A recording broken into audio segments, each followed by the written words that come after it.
it might surprise you, actually, with their thoughts on that one.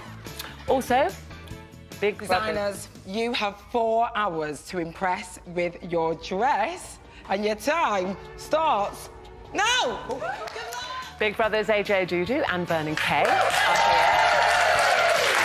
They will be telling us about ITV's new fashion competition show. That's if Vernon makes it to the studio on time, because he is rushing here from his radio show. We're in touch. I will keep you posted, but he's on his way. And you might be seeing this. Which way am I pointing? You might be seeing that certain points throughout the show today because there's less than 24 hours to vote in this year's National Television Awards. Yes, you've still got time. Shouldn't take you more than a minute. You just go to nationaltvawards.com and you can vote there for your favourite shows. And when I say favourite shows, obviously I mean Loose Women. I mean, come on. It's our 25th anniversary. I mean, yeah. Come on. Come on.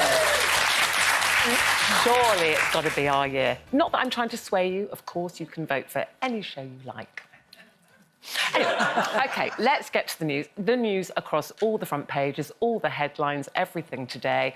Reaction to the Princess of Wales's video with her family. This was released yesterday as she starts her return to public life following treatment for cancer. Now, she says she's focused on doing what she can to stay cancer-free after finishing her chemotherapy, and she's looking forward to being back at work. I mean, it's quite unprecedented, this kind of look into a family, into the royal family. I know many years ago, Janet, I think it was Prince Charles persuaded the Queen to let the cameras into Balmoral, and I remember those pictures. And then after the experience, they came down. Yes. Shutters came down with a resounding thud. I don't think Queen liked it. She was very private. But this film is quite extraordinary. I mean, how did you feel watching it? It looks to me almost like a Duran pop video. It's got that glossy, slightly out of focus, because it's not... Some of it they've shot themselves and some has been shot by a director, and, you know, a very skillful director. I found it... you know, very, very touching. It's poignant. It gives you a close look up at the kids and the grandparents, the Middletons as well, playing cards. So I looked at it and I thought, yes, Kate, I know why you've done it, but will you regret it? Because...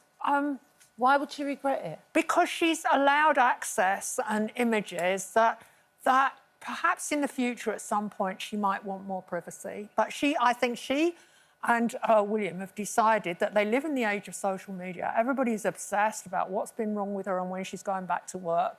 Every aspect of her life is picked over. And I think she decided, right, I'll control this. My husband and I will control it. We'll send out the message that we want to send out. And, you know, fair play to them. It's a great message of hope for all cancer sufferers. I mean, she did say... this time has above all reminded William and me to reflect and be grateful for the simple yet important things in life, which so many of us often take for granted. And although, yes, I know you say they lead a very privileged life, I'm sure she has had the best medical care that anybody could have, but she is the future Queen of this country and she will be serving this country for many years to come. But I think what I saw in that film was a family. And it was the children particularly that... I found very poignant, because you think that must have been a very difficult time for them, having to explain to the children. We still don't know what cancer she had, and I think that is her right to keep that private. But they would have had to explain to the children at some point why she wasn't Mummy's not very well, and this might happen and that might happen. And they seemed to be very close, and I loved the scene of the Middletons, the parents in the kitchen, sitting around the kitchen table, Brenda, just playing cards. And that reminded me that, yes, they're royalty, yes, they're privileged, but also they're a family. Yeah. Brenda, you... And I think what that is as well, you know, somebody having been through it, my main thing is about making memories as much as I can, and happy memories. And it's not so much, it's just as much making the memories for your family so that they can remember the good times, not trying to get morbid or anything, but, you know, it's very important. That was the one thing that I realised when I was diagnosed, that I didn't have all of those memories, and so I try and start doing that now. Did you talk to the children about what was happening to you. Yeah. And they were young as well, When weren't I finally got through it in my head, it took me a while to process all of it in my head before I wanted to speak to the kids and tell them about it, because I knew that there'd be lots of questions.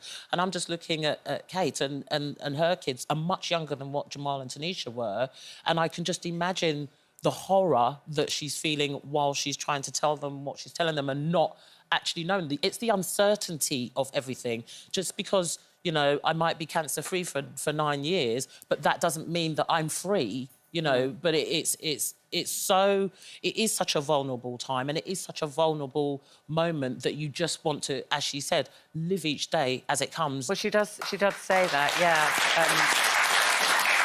She said the last 9 months have been incredibly tough for us as a family. The cancer journey is complex, scary and unpredictable for everyone, especially those closest to you. And that got us talking earlier, Linda, saying, you know, illness often affects the whole family. It does, obviously, the person going through it, it's very tough. But the whole family, have you found in your life, you know, illness in the family affects everybody, affects relationships, how you all behave with each other? Well, I've had a bit of a health scare myself.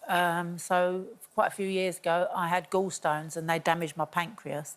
And they've been keeping an eye on me for quite a while now, so I go back and have MRIs and scans all the time. But the 20th of September, I'll find out, because I had a cyst on my pancreas and it had gone from 1 centimetre to 2 centimetres. So the kids have obviously been really worried about me.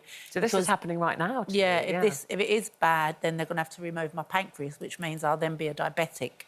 But fingers crossed it won't happen. Hopefully the cysts haven't grown and that. I feel quite positive about it, but the kids are obviously worried. And So how do you deal with that as a family? Are you talking or do you just... I talk, but I make jokes about it all the time because I just try and diffuse them worrying about me. Because when I did go to the hospital, they came and they taped everything the doctor said and that. That was a wise move. Yeah. That was a really because I would have forgotten everything they'd said. Because, and that. you know, when my but I feel sister... healthy. I've got no signs of it. And when I had pancreatitis before, I was screaming in agony and being sick and everything.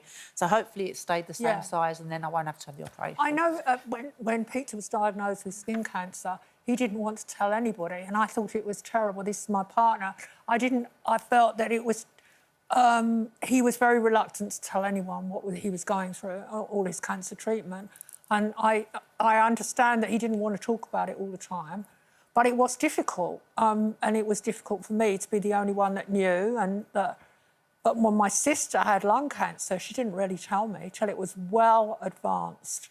She kept it completely to herself. And then we weren't that close, but, you know, I was absolutely distraught when she did tell me. Why do you think she didn't? Because she didn't want me interfering. Fair play. She didn't want me thinking I could do it better, because she knew I would have been at the hospital, I would have been commandeering her appointment. Bossing everyone around. But you're so right. So I respect that. But, you know, by the time I knew, it was very well advanced. So everybody is different, but... What about your family, Brenda? Like, you know, obviously with the children, but your wider family, did you tell them straight away? No, I'm kind of like how Janet is kind of how my family are. There's so many of them, and everybody has their view on how you should do it or what you should do, or even if you should have chemotherapy. There was all those sort of conversations. But I didn't kind of want to hear it, and I just asked everybody to just let me deal with this, how I want to deal with it, because there's enough to process with all of the information that you're being told by the oncologist, let alone, you know, I'm thinking of forward in 6 months' time, I'm going to be losing a breast. And it's all of that. So I didn't really want to hear anybody else. It's interesting hearing it from you saying, you know, you don't want your family interfering, your sister want you interfering. And I saw that when my sister was very ill, as you know, with depression. I thought I was helping her, so I didn't think I was interfering. I realised afterwards how she saw it, and I learnt how to deal with that and not to swoop in, because I think I'm a bit of a problem solver. So when my sister would be talking to me about depression and saying, on this, I'm feeling that, I would try to be positive. So I'd go, do you know what I think you need, Jules?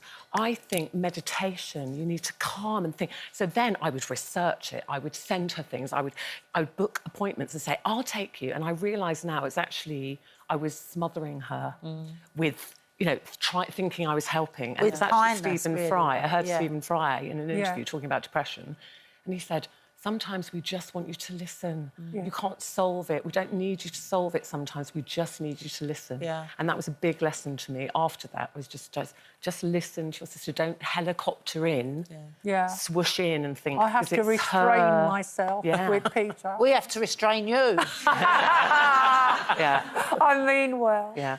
Well, You do. we do wish Catherine very well, and I just want to end how she ended her video, the film. She said, "To all those who are continuing their own cancer journey, I remain with you, side by side, hand in hand. Out of darkness can come light, so let that light shine bright." Absolutely.